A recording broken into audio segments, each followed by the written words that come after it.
Tome aí sua Bíblia, por gentileza, e abra comigo na primeira carta aos Coríntios. Não sei se você percebeu, né? Mas a gente está em Coríntios desde que voltou, né? Se eu fosse colocar uma série de mensagens, cabia, porque a gente está aqui atrás, aqui nesse final da carta de Coríntios, de 1 aos Coríntios, desde que nós retornamos, né? E hoje a gente vai para o capítulo 15, vamos ler do versículo 1 até o versículo 5. 5 não, até o 7. Eu risquei até o 6, marquei até o 6, mas até o 7. 1 aos Coríntios, capítulo 15, versículo 1 até o 7 diz assim: Irmãos, quero lembrar-lhes o evangelho que lhes preguei, o qual vocês receberam e no qual estão firmes. Por meio deste evangelho, vocês são salvos, desde que se apeguem firmemente à palavra que lhes preguei. Caso contrário, vocês têm crido em vão. Pois o que primeiramente lhes transmiti foi o que recebi, que Cristo morreu pelos nossos pecados, segundo as Escrituras. Foi sepultado e ressuscitou ao terceiro dia, segundo as Escrituras. E apareceu a Pedro e depois aos 12. Depois disso apareceu a mais de 500 irmãos de uma só vez, a maioria dos quais ainda vive, embora alguns já tenham adormecido. Depois apareceu a Tiago e então a todos os apóstolos. Amém? Lembrando a introdução das outras mensagens, né? Você já sabe, já deve ter aprendido, que Paulo escreveu a primeira carta aos Coríntios para resolver um monte de problema, né? Uma igreja extremamente problemática, cheia de complicações, e aí Paulo escreve essa primeira carta aqui para solucionar esses problemas que haviam naquela igreja. E aqui, no capítulo 15, Paulo está resolvendo mais um desses tantos problemas. E qual é o problema que Paulo resolve, ou tenta resolver aqui, no capítulo 15? É todo o capítulo, amém? Todo o capítulo 15 trata de um assunto só. Ele gastou 58 versículos para tratar de um assunto apenas. E que assunto é esse? A ressurreição. Esse é o assunto do capítulo 15 da primeira carta aos Coríntios. E por que disso, Wesley? Porque esse tema, a ressurreição do corpo físico, era um grande problema para a cultura grega. Os gregos, em especial por causa da filosofia, não tinham uma boa recepção, não aceitavam bem a ideia de que o corpo físico, esse corpo aí que você está, né, que eu estou, um dia ressuscitaria. Isso por conta de duas coisas. Em primeiro lugar, por causa da mentalidade dualista da filosofia daquela época.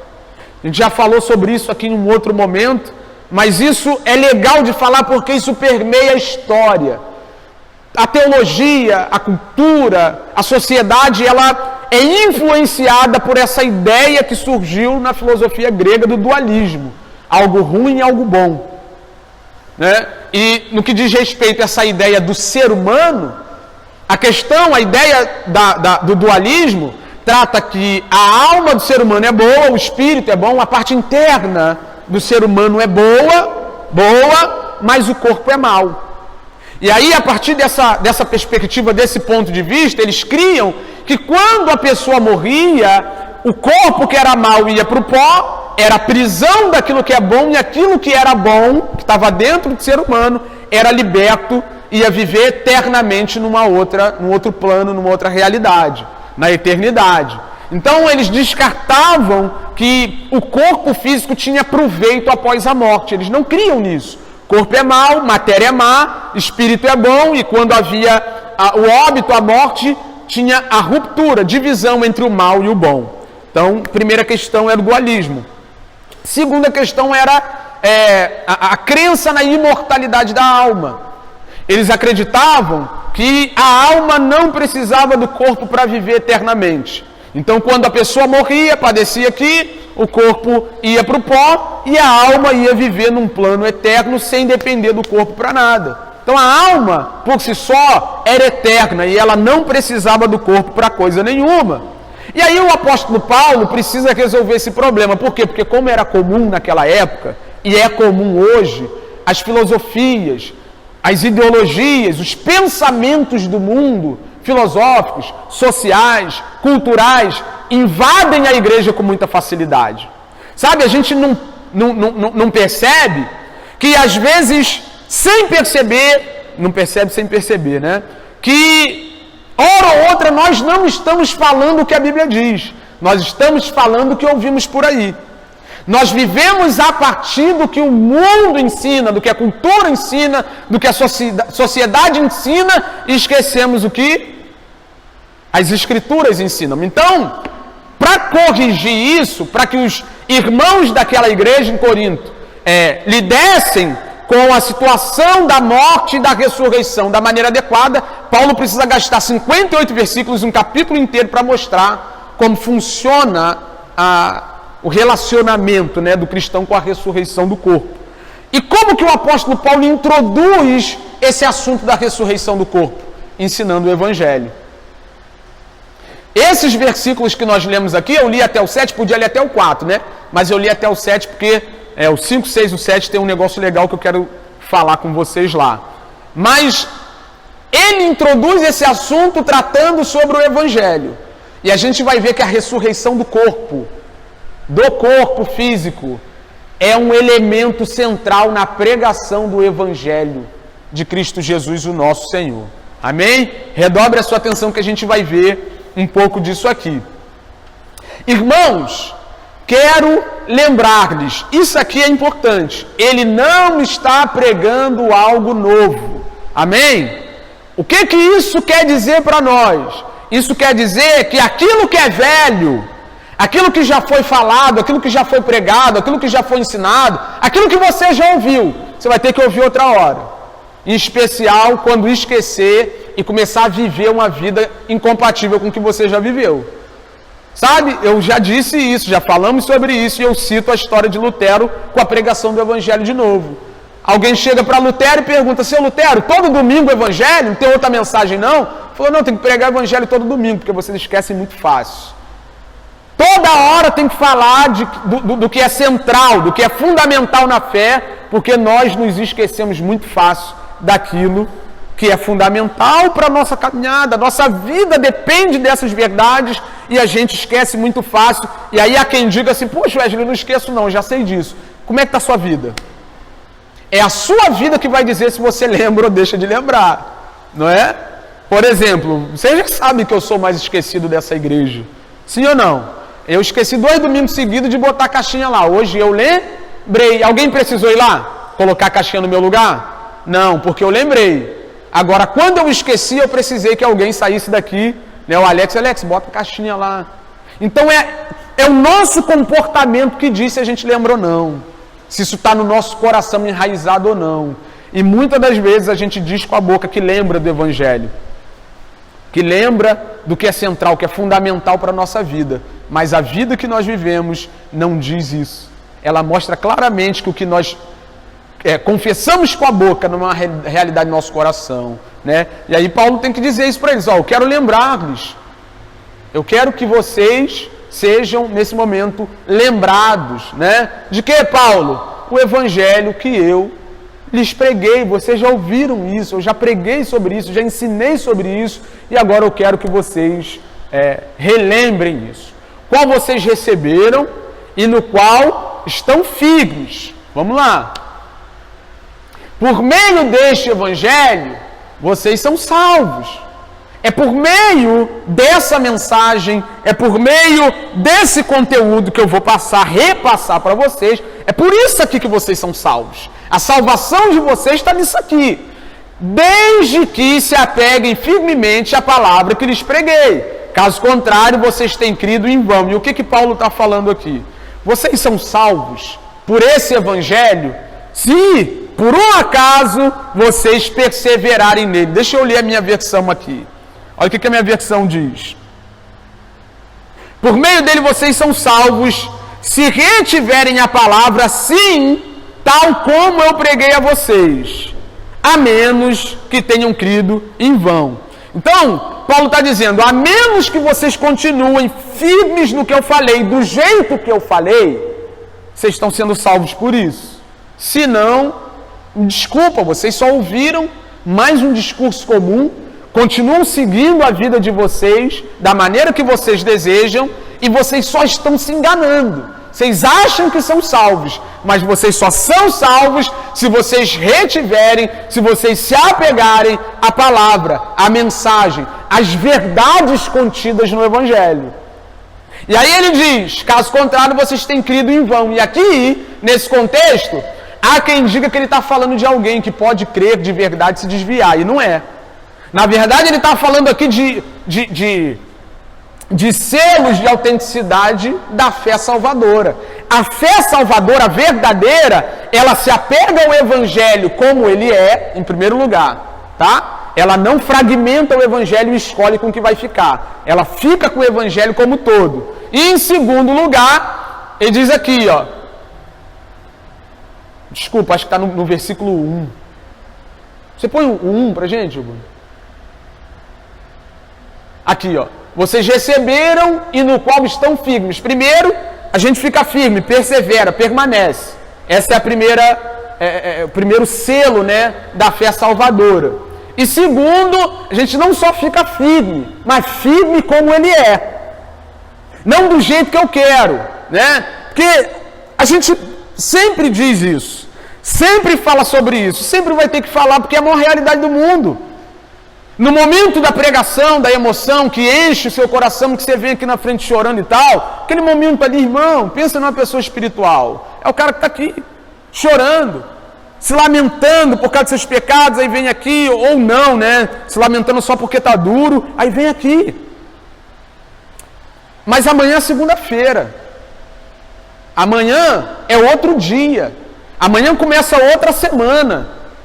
E eu fico pensando o que as pessoas têm em mente quando elas assumem um compromisso com a fé cristã e não passa 15 dias, a vida delas não tem nada a ver com esse evangelho aqui que lhes foi pregado e ensinado. Fico pensando o que deve estar acontecendo. E eu, particularmente, às vezes chego a uma conclusão. Eu falo assim, acho que esse pessoal achou que todos os dias ia ser como aquele culto de domingo à noite que ela ficou emocionada. Não é? Por isso que algumas igrejas vivem de evento. Tem que ter congresso toda semana. Por quê? Porque o pessoal só consegue viver através disso. Mas no outro dia tem que trabalhar, cara. No outro dia tem esposa, tem marido para suportar, tem filho para cuidar. No outro dia tem vizinho para lidar. No outro dia tem conta para pagar. No outro dia tem que glorificar Deus no trabalho. No outro dia tem que glorificar Deus na escola, na faculdade. No outro dia tem que viver. Não tem culto todo dia, não tem congresso todo dia, não tem apelo emocional, não tem palavra de vitória todo dia, tem vida que deve ser guiada por esse evangelho aqui. Vocês entendem isso? E a grande questão é o seguinte, você só se mantém firme se você viver isso de acordo com aquilo que foi pregado e ensinado. Caso contrário, aquela fé que parecia verdadeira é falsa. Vocês creram em vão. Vocês assumiram um compromisso em vão. Vocês vieram aqui na frente quando fizeram o apelo em vão. Vocês entendem isso? Então, como que a gente sabe que é salvo? Se nós, primeiro, perseverarmos nesse evangelho e não só perseverarmos, mas se nós perseverarmos firmemente na palavra que foi pregada, do jeitinho que é. Sabe, sem ficar igual o pessoal que não gosta de pimentão, né? Vai ficar assim no prato.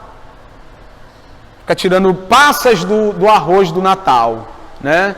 Não dá para tratar o evangelho como o arroz da ceia do Natal. Ou você come ele todo e vive ele todo, ou você creu em vão, ou seja, sua fé não é verdadeira. Amém? Aí ele vai para o versículo 3. Aí o versículo 3, o que ele vai dizer? O dia que a gente vê aqui numa escola, aqui no ensino, né? E tiver uma cantina. Quem acertar vai ganhar um ponto, né? Grava aí para tu ganhar um ponto nesse dia, se é que esse dia vai chegar. Mas grava aí. O dia que alguém te perguntar o que é evangelho, tu corre para cá e pega uma cola. Amém? No versículo 3 e o versículo 4. Se você ler aqui já vai estar bom. Porque todo o evangelho está resumido, não está aqui, explanado, explicado, desdobrado, pormenorizado. Ele está condensado, está resumido. Mas se você lê esse versículo aqui junto com 4, você já falou do evangelho todo. E aí vamos ver como é que Paulo descreve o evangelho? Pois o que primeiramente lhes transmiti foi o que recebi, que Cristo morreu pelos nossos pecados. Essa é a primeira parte do evangelho. E aí, eu disse que ele não está pormenorizado, que ele não está detalhado, né? Por exemplo, uma parte do evangelho é a encarnação de Cristo. Ele falou da encarnação aqui? Sim ou não? Está falando de quê? Só da morte. Mas tem como morrer sem encarnar? Então, a palavra, meu Deus, está implícito aqui. Que Cristo encarnou. Que Cristo veio como homem, porque o único jeito de morrer é se tornando carne. Então, a mensagem não está incompleta, ela só não está desdobrada, não está pormenorizada, mas ela está toda aqui, né? E o primeiro ponto é que Cristo morreu pelos nossos pecados. Isso é maravilhoso. Isso aqui é algo extraordinário.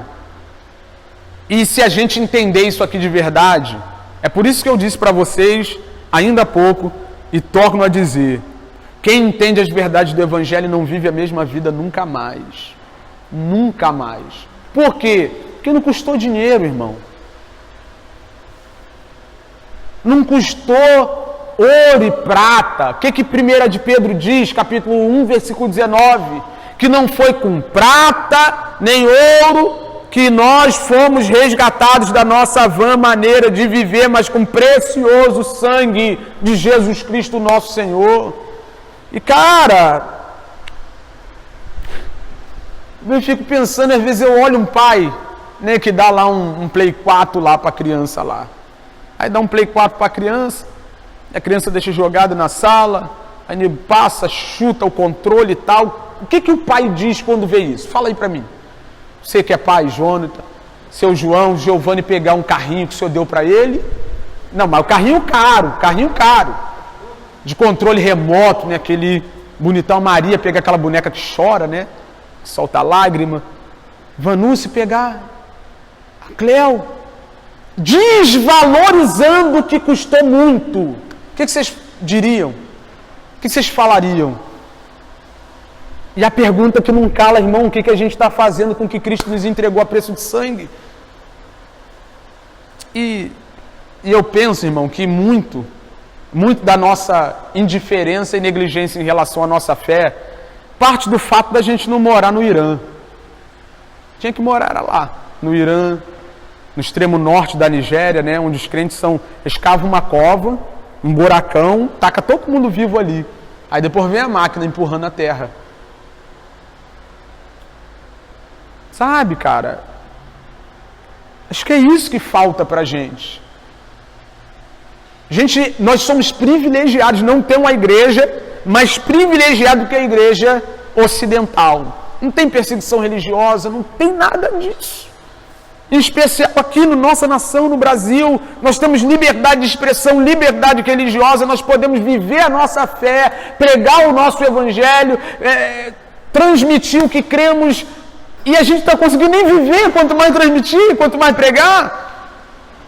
Está ruim. Né? Como disse o Jorge Jesus, está mal, Arão. Está mal.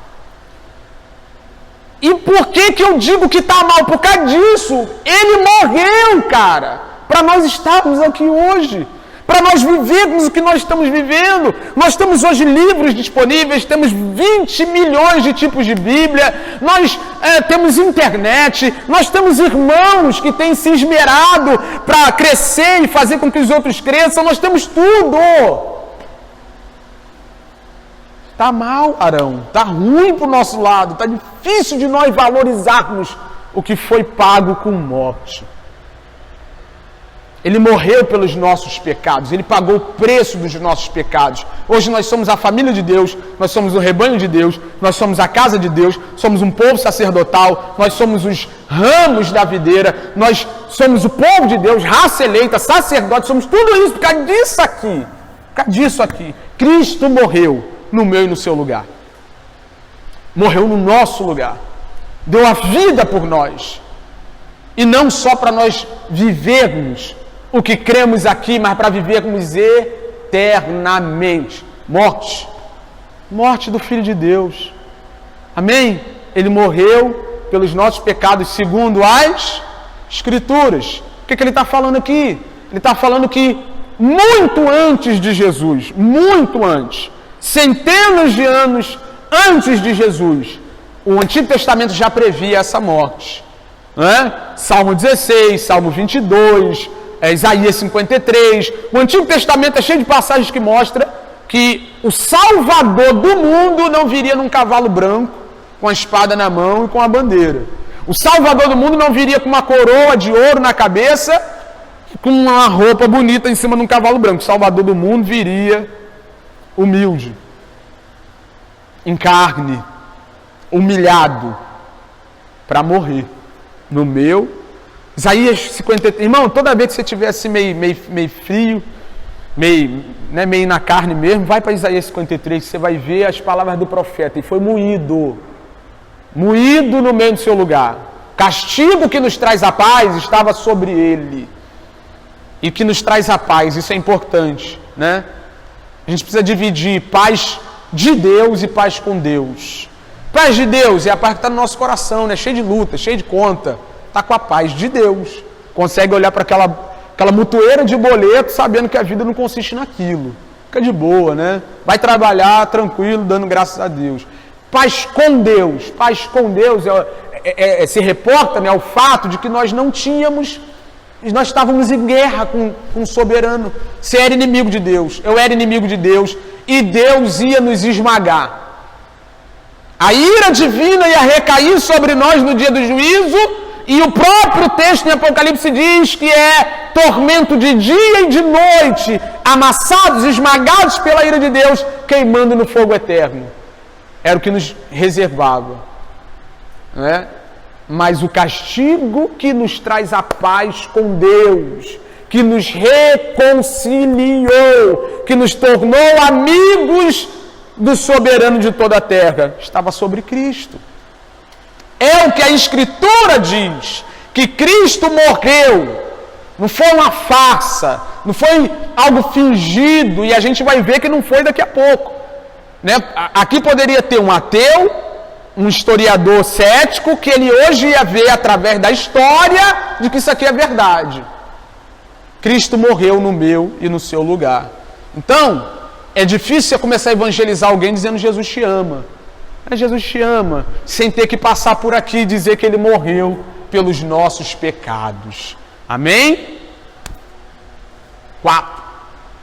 Foi sepultado e ressuscitou ao terceiro dia, segundo as Escrituras. Por que ele faz questão de dizer que ele foi sepultado? Porque foi um fato histórico. Se fosse hoje, por exemplo, né, Jesus morrendo aqui, a gente ia pegar ele e colocar ele no cemitério de Campo Grande ou no Jardim acho que no Jardim da Saudade, né? Porque conseguiram uma sepultura de gente rica com ele, para ele naquele dia, José de Arimateia, né? Colocou ele numa sepultura de gente rica. Então a gente ia botar ele lá no Jardim da Saudade, não é?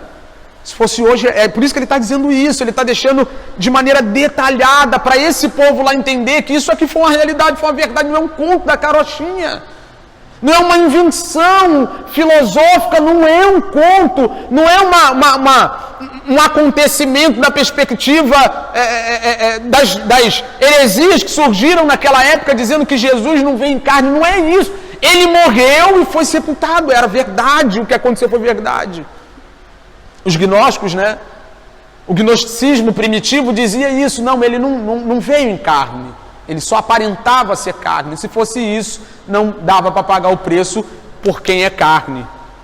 Essa ideia de que Jesus não me encarnou é uma ideia do diabo, porque se ele não me encarna, você que é carne não poderia ser resgatado pelo sacrifício dele. Então ele diz, ele foi sepultado, ele faz questão, teve enterro. e ressuscitou ao terceiro dia. Então ele mostra aqui bem claro que Cristo foi lá, pagou o preço, morreu, entregou a vida, foi sepultado, mas triunfou, ressuscitando dentre os mortos, vencendo os nossos inimigos e trazendo vitória para nós, a igreja de Cristo Jesus. Isso aqui é o Evangelho. Encarnou, morreu, foi sepultado, que é verdade, fato, foi sepultado, e a gente vai ver aqui já, no próximo versículo. Foi sepultado, ressurgiu, trazendo vitória para todos nós, né? Mas o que interessa a Paulo no contexto é dizer que ele ressuscitou. É dizer que ele morreu, mas ele ressurgiu.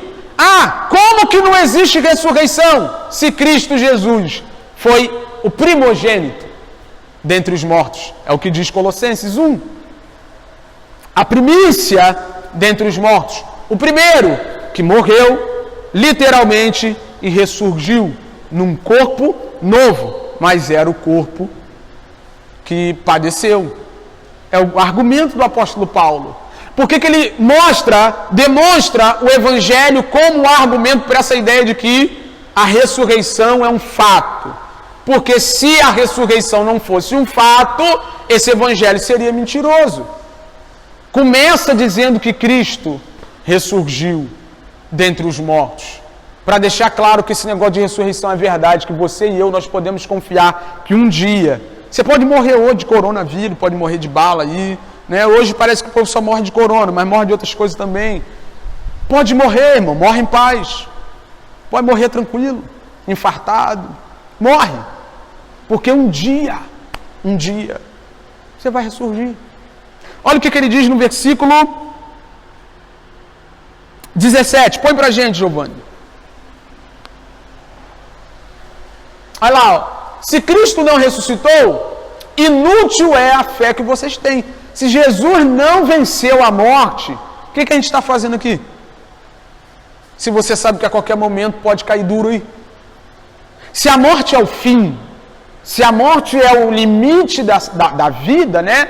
E depois da morte só a alma vai ficar vagando lá, como se fosse um espectro. Qual é a razão de estarmos aqui hoje? Sabendo que a qualquer momento nós podemos... E o povo que está morrendo lá, no Oriente, por causa da fé. Os irmãos que morreram no primeiro século, é o que Paulo vai falar daqui a pouco. Não é o que nos interessa hoje, mas ele... Depois lê esse capítulo em casa, isso é maravilhoso. É um capítulo lindo das Escrituras. Ainda estão... E se Cristo não ressuscitou, inútil é a fé que vocês têm. E ainda estão em seus pecados, ou seja, vocês estão aqui porque vocês são teimosos, mas não tem nada aqui para vocês. Se vocês não creem na ressurreição, se a ressurreição não é um fato, vocês ainda estão em pecado, porque é justamente a ressurreição de Cristo que traz vitória para nós. Cristo veio dentre os mortos para nos dar vitória sobre todos os nossos inimigos. Quais eram os nossos inimigos? O diabo, o pecado, a própria morte. Tudo isso era contra nós e Cristo na sua ressurreição traz vitória contra tudo isso, não é? Continua até o 19 para a gente, Giovanni. Foi sepultado e ressuscitou. Neste caso, também os que dormiram em Cristo estão perdidos. É o povo que morreu. O que vai ser do pessoal que morreu em Cristo? O que vai ser, como eu disse, dos cristãos do primeiro século que foram queimados vivos, né? Não é uma loucura? Morrer por algo que não é verdade. E aí eu lembro, né, das palavras do apóstolo Paulo no filme, quando o cabra lá, né, o prefeito da prisão dele pergunta: você realmente crê no que você está falando? Isso aí que você está professando, que você está pregando, você realmente crê nisso? E aí Paulo, né, o Paulo do filme, diz para ele: você já viu alguém morrer pelo que não crê? Então, se você não acredita que um dia nós vamos ressurgir junto com Cristo num corpo infinitamente melhor do que esse, eu vou concluir lendo a passagem que descreve esse corpo aqui, tá? E o corpo que a gente vai ter lá, vou concluir lendo ela. Mas se você não crê que um dia nós vamos ressurgir junto com Cristo, você está crendo em vão. Você não precisava estar aqui. Se eu fosse você, ia estar na praia agora, tomando uma cerveja bem gelada e comendo aquele camarão horrível, cheio de areia, né? Mas que é muito bom. É o lance do quem está sujo, sujo se vai se sujar, cara. Se você não acredita nisso aqui, se isso para você não é uma realidade, se você não acredita piamente nas verdades do Evangelho, nas bênçãos conferidas por meio da ressurreição de Cristo, se você não crê nisso, se isso não é uma verdade, se Cristo não ressuscitou, se isso é uma loucura, um devaneio do ser humano, se isso é uma invenção da cabeça do ser humano, cara, vai viver. Vai tentar buscar sentido para a vida e é o que Paulo disse, citando os filósofos gregos, ao pregar para os filósofos gregos. Se não tem ressurreição, comamos e bebamos, porque amanhã morreremos. Vamos comer, vamos beber, porque amanhã a gente vai morrer, né? Então vai viver a vida, cara. Se você não acredita, se Cristo não ressurgiu, vai viver a vida que é melhor do que está aqui. Olha o que ele diz no versículo 19, a gente conclui e volta lá. Olha o que ele diz no 19. Se é somente para esta vida que temos esperança em Cristo, dentre todos os homens somos mais dignos de compaixão. Acredito que na sua versão está assim, ó, se você espera em Cristo somente nessa vida, você é o mais miserável de todos os homens. Não é? Se o Cristo que nós cremos só pode nos assistir aqui, só pode abrir porta de emprego, só pode dar chave de vitória, enfiar dinheiro na conta do nosso banco lá. Se Cristo só presta para isso, o mais miserável que tem, porque a gente está se privando de tudo que tem lá fora para viver uma coisa que é só para isso mesmo que tu quer Cristo? Para ganhar dinheiro? Vai trabalhar, cara. Você só quer Cristo para ganhar status? Vai correr atrás, vai estudar, vai buscar proeminência, vai buscar destaque na sociedade. Você só quer Cristo para encher sua barriga? Vocês entendem isso? Agora, aqui não, aqui tem um povo que tem certeza que isso aqui é passageiro, que daqui a pouco isso acaba de um jeito ou de outro. A gente compreende que isso aqui é só um transitório, né? Nós somos apenas peregrinos. Vamos voltar, Giovanni, para o versículo 5, aí a gente termina aqui, porque eu quero mostrar para vocês, como eu disse, se o ateu tivesse aqui, se o historiador tivesse aqui, a prova de que Cristo realmente ressurgiu está aqui, né? Olha o que o apóstolo Paulo escreve: ressurgiu ao terceiro dia, versículo 4, né? E apareceu a Pedro, e depois aos 12, né? Aqui já são 11 pessoas, né? Porque Judas já tinha ido de ralo. Então, ele está falando do colégio apostólico. Então, aqui já são 11 pessoas. Aqui nós temos 11 testemunhas. Amém ou não? 11 testemunhas de que viram Cristo de verdade. Aí ele continua. Depois disso, apareceu a mais quantos irmãos? A mais? Quem já ouviu falar do Rodrigo Silva? Que é um historiador aí. Já ouviu falar dele? Tem muito vídeo dele pela internet. Um dia ele foi no Jô Soares e ele ainda não era cristão. Ele ainda não era. Eu vi esse dia ao vivo lá. Quer dizer, foi gravado lá, mas eu estava acordado vendo o dia. E aí ele estava falando com o Jô Soares sobre a fé cristã e tal, aquele negócio todo. E aí ele falou assim: Jô, eu não sou cristão. Não tem motivo nenhum para defender a fé cristã. Mas uma coisa não se pode negar. Tudo que nós afirmamos como fato histórico, nós investigamos pela história. E o que mais existe ao longo da história, em especial do primeiro século, são testemunhas, fatos que comprovam que esse cara andou pela terra, morreu e ressuscitou. Então, historicamente falando, não tem como negar. Porque aqui são 500 pessoas. Irmão, 500 malucos? De uma vez?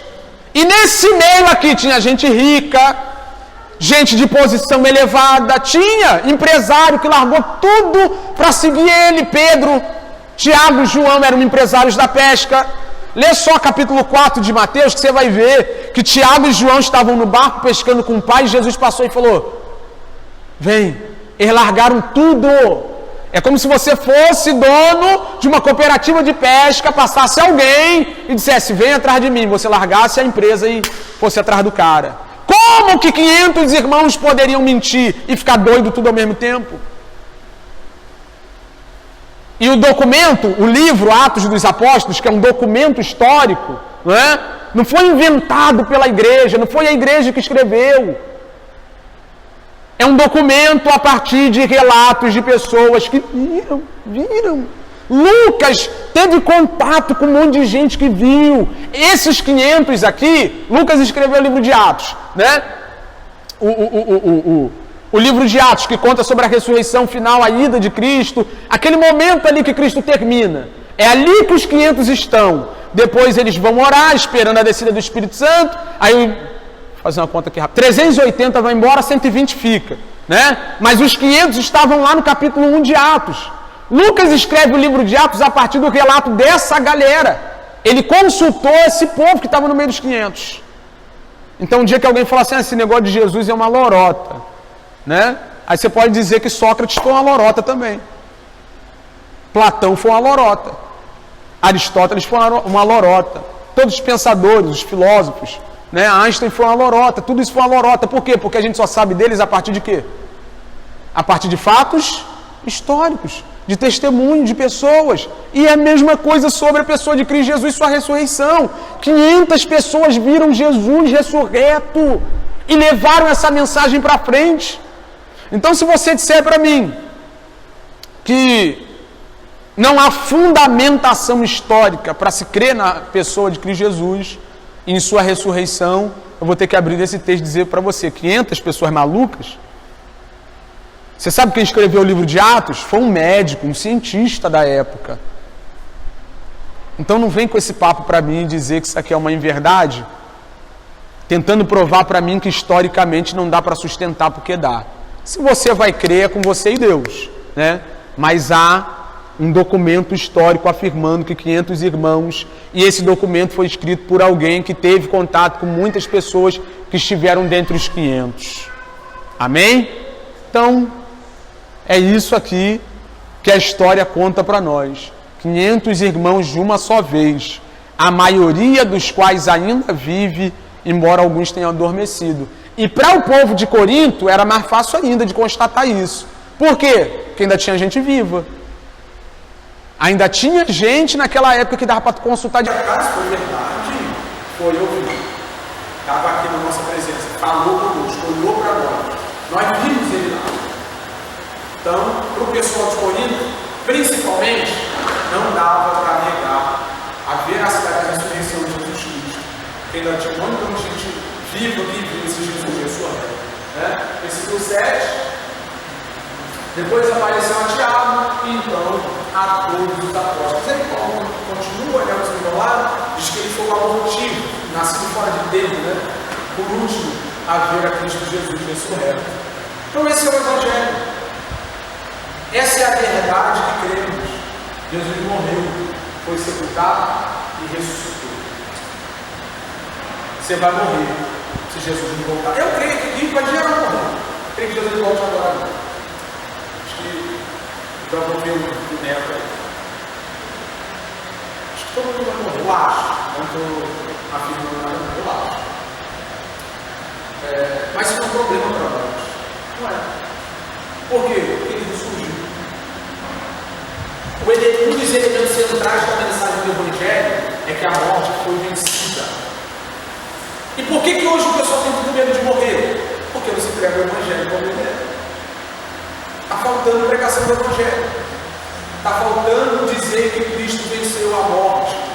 Por isso que tem um monte de gente por aí que está com medo de coronavírus. Né, querido? Não. Esse papo de não quero aproveitar a vida é de quem não sabe que tem outra vida. Tem mais vida. Não tem que aproveitar isso aqui, que ninguém sabe. Dali para comparar o que vai ser a outra. Vamos ver um pouquinho da outra para encerrar. 51. 51. Eis que lhes digo um mistério. Então, ele diz lá como se Cristo fosse voltar naqueles dias. Nem todos dormiremos, mas seremos todos transformados. Por outras palavras, nem todo mundo vai morrer. Na geração do arrebatamento, o povo que for arrebatado, esse povo não morre. Amém? Mas todo mundo vai passar pelo mesmo processo que é a transformação do corpo. Seja por ressurreição, ou seja, seja, por transformação. Esse corpo que você tem agora vai ser tragado, absorvido pelo corpo novo. Olha o que ele diz. No momento, num abrir e fechar de olhos, isso aqui é legal. Quem já ouviu dizer que Jesus vai vir num abrir e fechar de olhos? Quem já ouviu? Já ouviu? Sim ou não? Não, Jesus vai vir de repente, num abrir e fechar de olhos. O povo usa esse texto aqui para afirmar isso. Volta para o 51. Estes digo um mistério. Nem todos dormiremos, mas seremos todos. Seremos todos. De que Paulo está falando aqui? De transformar. Ele está falando de arrebatamento ou de transformação? De arrebatamento ou transformação? Ele está falando de. Então, mas todos seremos transformados. Vivos. No momento. Não abrir e fechar a porta. Ao som da última trombeta. Então, de que Paulo está falando em relação a esse momento onde a gente vai buscar?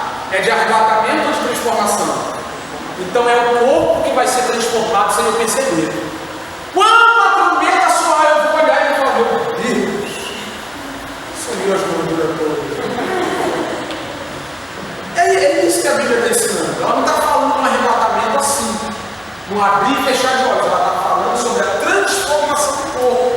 Quando a trombeta soar, você não vai nem perceber. Se estiver vivo no dia, o corpo vai ser transformado em corpo novo. Né? Pois a trombeta soará, os mortos ressuscitarão incorruptíveis, e nós seremos. Então os mortos já vão ressuscitar com um corpo que não se corrompe mais. E quando ele fala incorruptível, ele está falando de muitas coisas. Não tem doença nesse corpo. Coronavírus não pega nesse corpo. Não tem glicose alta, não tem diabetes, não tem ataque cardíaco, né? Eu não vou ser leviano de dizer que o pessoal vai ser tudo saradão, né? Não sei se vai ser gordinho, não sei, né? Mas não vai ter problema nesse corpo. O corpo espiritual que Cristo Jesus obteve quando ressuscitou é o mesmo que nós temos ter, ele não se corrompe. Uma outra coisa importante desse corpo: o pecado já não atuará nele. Desses desejos que a gente ainda tem, apesar de amar Jesus, não vai ter mais. É onde a obra da libertação do pecado se completa. Nós fomos libertos do poder do pecado, fomos libertos da condenação do pecado, e falta sermos libertos da presença dele. Ele ainda está aí. Mas nesse corpo incorruptível, ele não estará mais. Vai ser incorruptível. Não haverá mais corrupção nesse corpo novo que nos aguarda, né? E nós seremos transformados. Os vivos, né? Os mortos já ressurgem com um corpo novo. Os vivos, quando piscarem assim, meu Deus, o corpo novo está lá. Pois é necessário que aquilo que é corruptível se revista de corruptibilidade, aquilo que é mortal se revista de mortalidade. Segundo Giovanni, aquilo que é mortal se revista de mortalidade. Entre linhas, o que ele já está dizendo aqui? Aquilo que é mortal, aquilo que o corona ataca, não será mais atacado. Não haverá mais morte. Vocês entendem isso? O corpo novo não será vulnerável à mortalidade. Ele será revestido de mortalidade. Quando, porém, o que é corruptível se revestir de corruptibilidade, que é mortal de mortalidade, então se cumprirá a palavra que está escrita: a morte foi destruída pela vida.